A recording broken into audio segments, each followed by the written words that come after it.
Hey guys, welcome back to MMA Library. Today in MMA and UFC news. In a recent interview, Tyron Woodley says he doesn't believe that Khabib is one of the top 10 best fighters of all time. Woodley said, "Khabib on my top 10 list? Probably not. I like Khabib, I respect him a lot, I think he's a good fighter, but I think his type of fight for that weight class, nobody could do that besides Sean Sherk back in the day. But like he was just really aggressive, but I didn't see the wrestler with good hands fight him, so I couldn't really jump on that train." On this Friday's episode, Dana White shows off some Alfredo Tacos.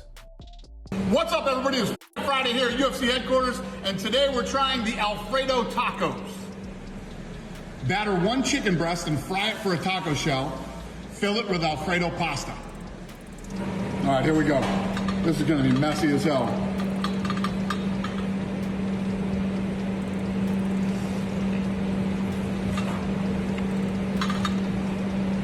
Like that.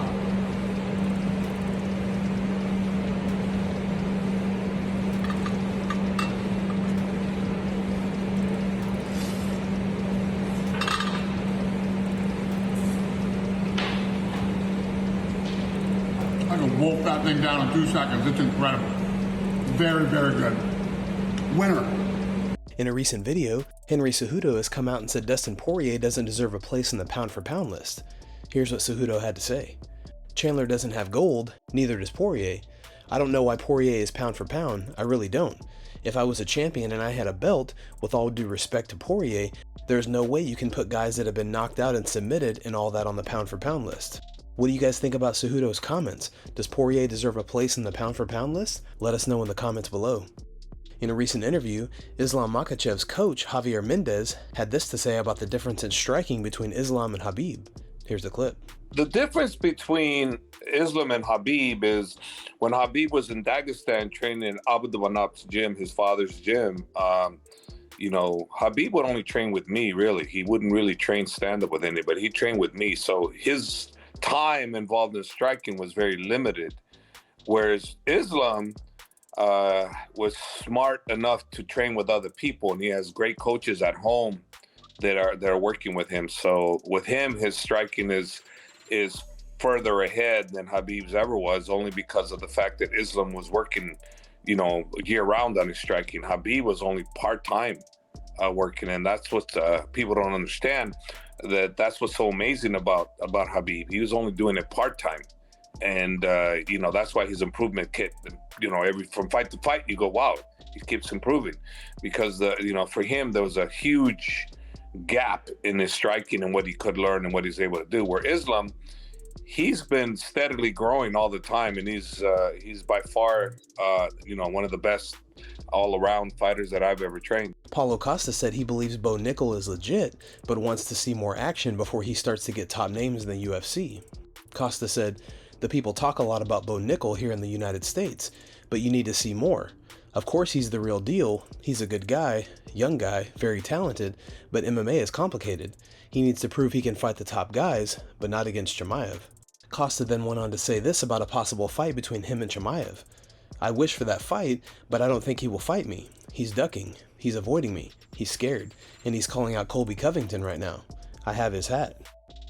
Fernand Lopez, former coach of Francis Ngannou and current coach of Ciryl Gane, has received threatening messages from Ali Abdelaziz as the pair have gotten into a serious beef over former UFC heavyweight Slim Trabelsi.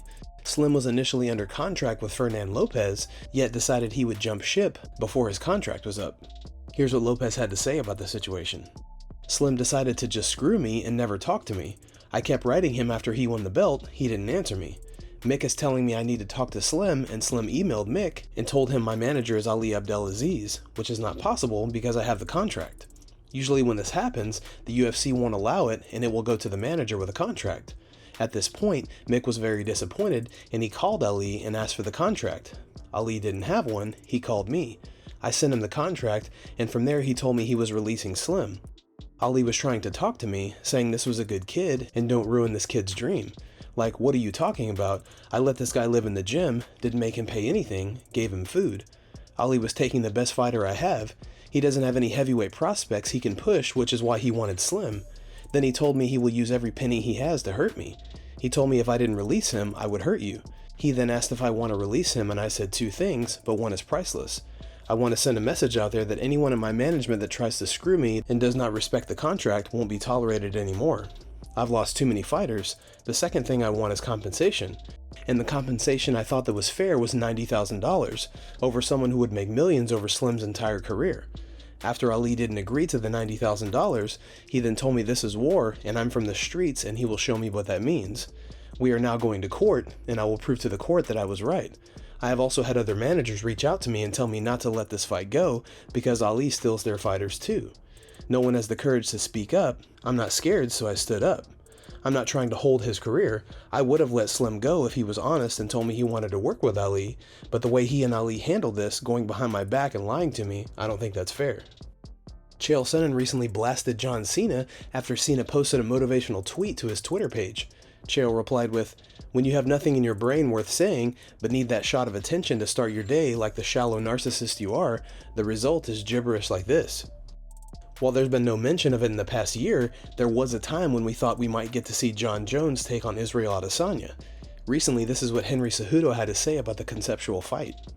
Oh, Jones would kill Israel. It's like Jones would absolutely kill him, dude. Like kill him. If you were to let Jones like literally kill him, Jones would kill him. You know, that's how much he doesn't like him. But it's understood though too, man. Like the reason why I kind of started not becoming a fan of Israel is just because of the simple fact that he talked about his mom who was deceased. You know what I'm saying? Like to me, that was just like a deal breaker. Even Khabib, man, you don't talk about somebody's dead dad, man. You know what I'm saying? That's the stuff that really kind of threw me off with Israel.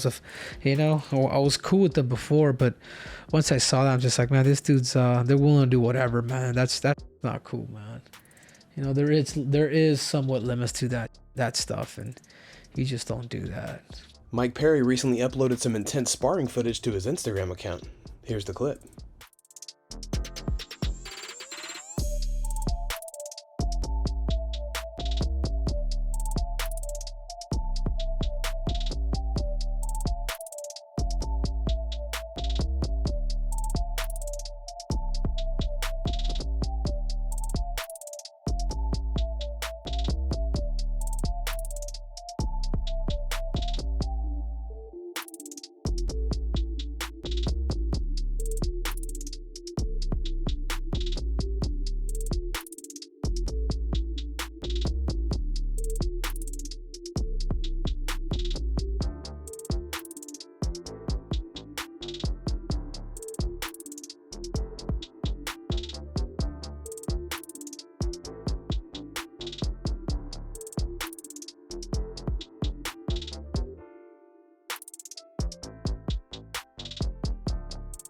Guys, thanks so much for checking out the video.